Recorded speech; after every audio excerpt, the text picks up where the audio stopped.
everyone, Alexa Donne here, and today I am going to be going over common thriller archetypes that might help you in plotting or revising your books. I actually was inspired to make this by How to Write a Damn Good Thriller by James N. Frey, which you might know I didn't really like at all, and one of the things in it that I found very frustrating, both as a big thriller reader, but also as someone who writes them, is he just said, well, a basic ingredient of a thriller is thriller-type characters. Well, what does that mean? It means archetypes, but what are common thriller archetypes? Types of characters that readers expect and delight to see in thrillers. So I racked my brain to come up with as many as I could that might be helpful to you in terms of crafting main characters, supporting characters, villains, investigators, antagonists, all sorts of things. You'd be amazed how often, if you're feeling like, for example, your thriller just something is missing, throwing in one of these archetypes can make a huge difference because, as I mentioned, they play into popular and beloved thriller and mystery tropes.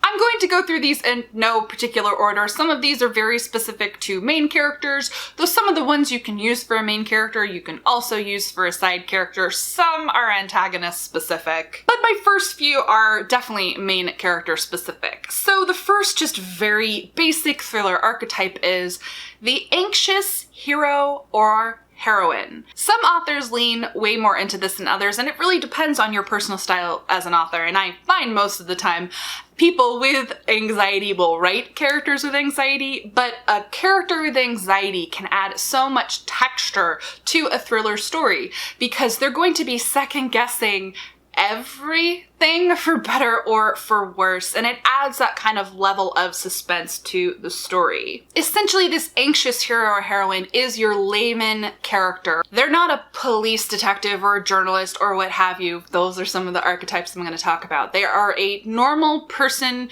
who approaches the world managing social anxiety, and then a horrible thing happens and they view the entire lens of the story through that anxiety. One of my favorite authors who does this is Ruth Ware. She is a master of the anxious heroine, though occasionally they're not a layperson, they are a journalist, but they almost always approach the story with a layer of kind of anxiousness about the world and their situation. I find these kind of characters super relatable in a thriller, probably because I have social anxiety. Next is the investigator character with a secret, and particularly when this is the main character, you're in their POV, so you do have to be a little bit crafty.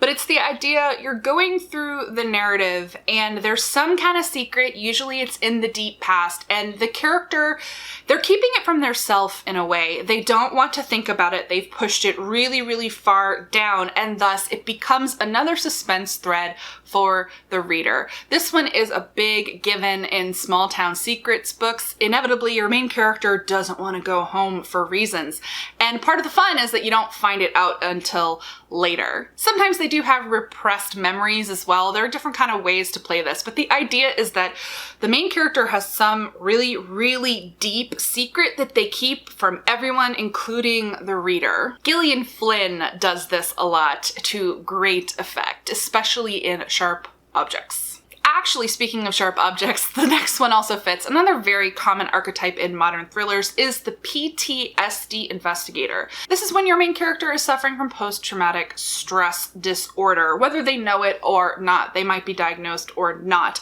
And this will often commingle with that. They're keeping a secret from the reader, but also possibly from themselves.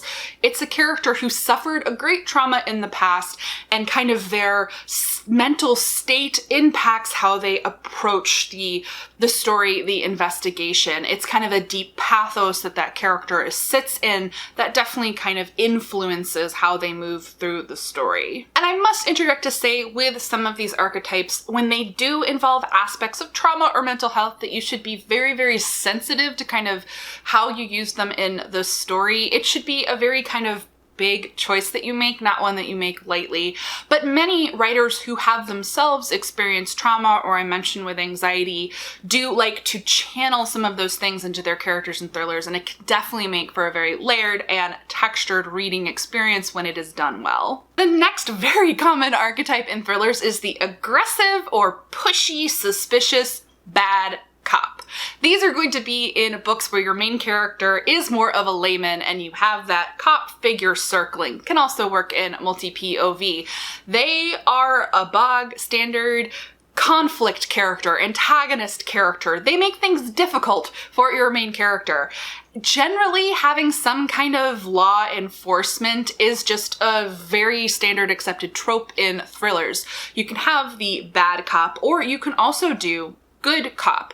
Usually when you have the archetype of good cop, they're either the POV character or a sidekick character for the main character. There are kind of different ways to approach that law enforcement archetype, and it's kind of about what suits your story best. But definitely, if you have a thriller or a mystery and there's no law enforcement type character, you'd be surprised what throwing one into the mix, especially if you play them against type. Like maybe they're trying to be helpful, but they're also a little like the character can't completely trust them. That's always good. Or you just go with the full out kind of more aggressive, suspicious type. So the next just common archetype in thrillers, at least certainly nowadays, is the alcoholic investigator. And ultimately, the alcoholic investigator is an unreliable narrator. This was done to great effect in The Girl on the Train by Paula Hawkins, but it's not the only book to have used this particular archetype. And it does play again to the character who has trauma in their past. It can be the secret that they're keeping from themselves and the reader, and they self-medicate with alcohol. And when you have a character who is drinking frequently throughout the course of the story, who has a dependency issue, well, they're going to misinterpret things, misremember things, not remember things at all. And it's just a very common like archetype that you'll find in a lot of thriller fiction. The next archetype is pretty basic, and it is the love interest. Very often the love interest is a sidekick character. They're there so that there's a romance thread, but also some conflicts thrown in. Very often a popular trope or archetype, I suppose, in thriller fiction is when the love interest character has a secret and they're keeping it from the main character and also often the reader. And it is part, again, of not just suspense building, because the best ones are when the reader doesn't see it coming. It's like a conflict, stakes, betrayal moment, usually in the third act. I mentioned it in my common beats in thrillers video. Now, you don't have to have a love interest character in your thriller, but it's just a very, very common archetype.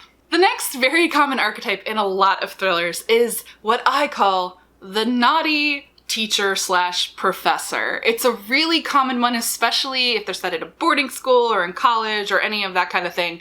It's the grossness of the person in the position of power, specifically teachers or professors, but there are other kind of versions of this that you can use, who are gross, skeevy people, usually dudes, but not always, who take advantage of young girls, and that plays somehow into someone's secret or suspense or even your antagonist plotline. It's just a very common, I mean, it's basically a trope, but it's definitely one that you see a lot in different types of thrillers. Next is the cheating or toxic spouse. This one's super popular in domestic suspense, kind of anything where you're like, you know, it's about marriage and divorce and secrets and so on. There's also the frenemy archetype, very often found in kind of toxic friendship or toxic girl stories. Then there's the nosy journalist, which is actually kind of a flip to the cop archetype.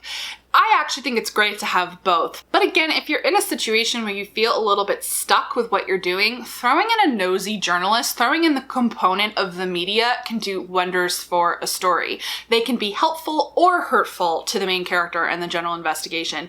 You can also make the nosy journalist your main character. The next archetype is the small town girl or guy who doesn't want to go home. Again, I mentioned this with the secrets one. You'll often throw these two together. It's gonna work best in a small town secrets book, and it's one that a lot of readers expect to see in those kinds of stories. Whether it's the main character, it's usually the main character, but you can use that as an archetype for other characters as well.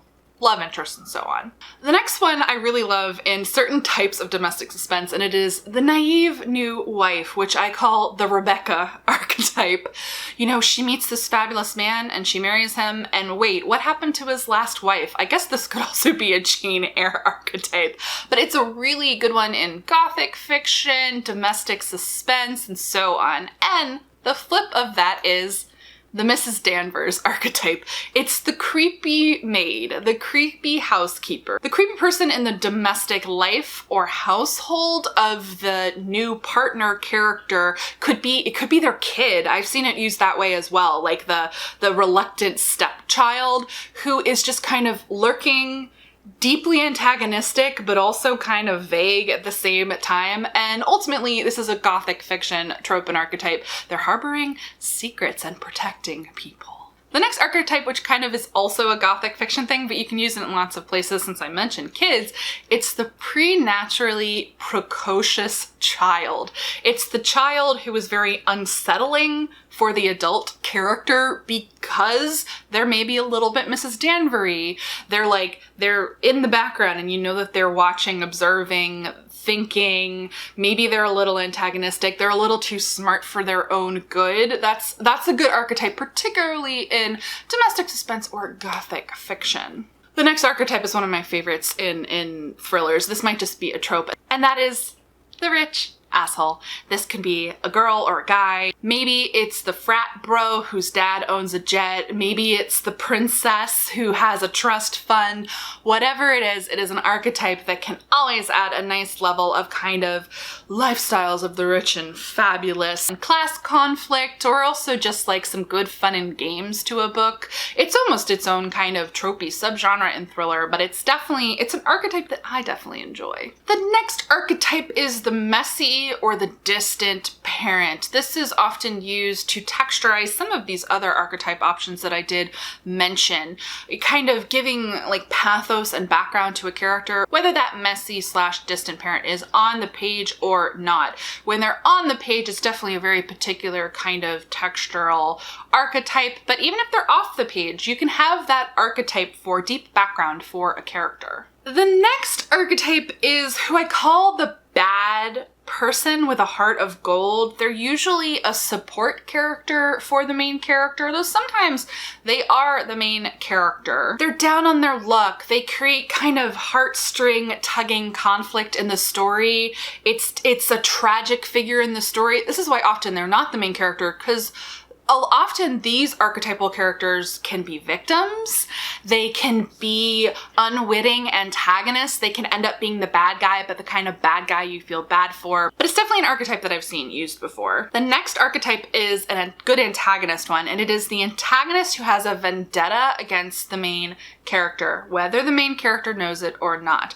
This isn't always the main villain, so to speak, of the story either. These can be good kind of side, like textural characters who just add obstacles for the main character. Like there can be a stalking subplot and it turns out to be not the person that you think it is. Like it's just definitely a common archetype where it's like the main character did something to wrong someone and it comes back to haunt them. So the next archetype is also a trope, and you know I love it, and that is the secret sociopath. So this is the archetype of the person who's been existing in the story the whole time, often an antagonist, not always the main antagonist, but sometimes the main antagonist, but it's the person within the story, actually sometimes it's the main character, who is secretly, essentially, I use sociopathic as a shorthand, but they are pathological on the antisocial personality disorder spectrum.